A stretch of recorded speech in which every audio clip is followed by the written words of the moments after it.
E pra të nderuar miqtë e mi, aku po takohemi sërish së bashku në kanalin Monitor TV, këtë herë për të sjellur një komentim që unë e kam komentuar edhe më herët.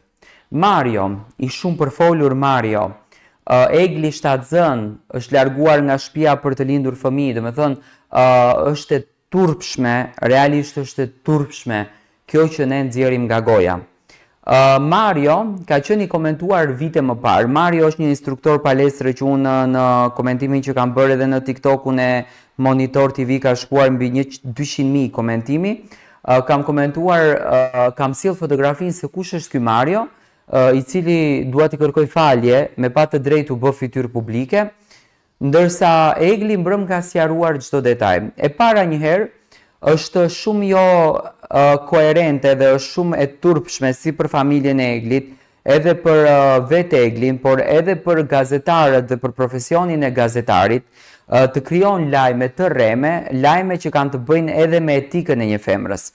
Të thuash që një vajzë u largua nga shtëpia sepse ka met me bar, është jo normale. Kur mbeti me bar Egli, kur e bëri testin që është Shtatzën, do me thënë është diçka shumë jo normale, është diçka shumë budallalik të komentosh dhe të nxjerrësh shpifje të këtilla.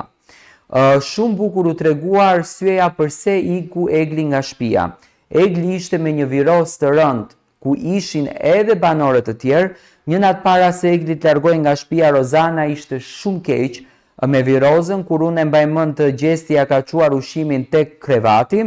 Unë mblodh edhe situata me gjestin që Egli po e xhelozonte dhe po e vuante shpirtërisht pafund këtë gjën, dhe në anën tjetër Egli normalisht nuk mundi ma do ta përballonte dhe me urdhër të mjekëve dhe me urdhër të produksionit, Egli duheshte të lërë përgjithmonë shtëpinë e Big Brotherit. Të paktën kështu ishte. Ndërsa për Marion, Egli e shpjegoi shumë bukur që është një instruktor palestre, i cili ka qenë instruktori edhe i kunatit të Eglit. Egli ka të drejtën e botës që edhe të dashuroj, edhe të ketë lidhje, edhe të mëhershme. Domethënë është më se normale kjo gjëja. Në qoftë se ajo ka ikur me këtë çunin e palestrës në një pishinë e cila është përfolur shumë në vitin 2020, nëse nuk gabojmë, 2021, pse duhet rikthehet edhe një herë nga Gert Fera. Por Egli e sqaroi që Gertin e kanë detyruar ta thotë këtë gjë.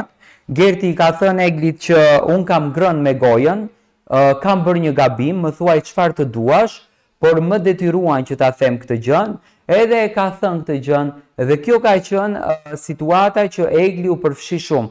Unë mendoj që Egli nuk ka patur ndonjë gjë me këtë Marion, edhe nëse ka patur është e kaluara asaj dhe ne nuk duhet të futemi kaq detajisht për të komentuar jetën e Eglit, dhe mendoj që është e turpshme të ndëgjojmë fjalë që Egli doli nga shtëpia për të abortuar fëmin, për të hequr fëmin sepse kishte mbet me bar etj.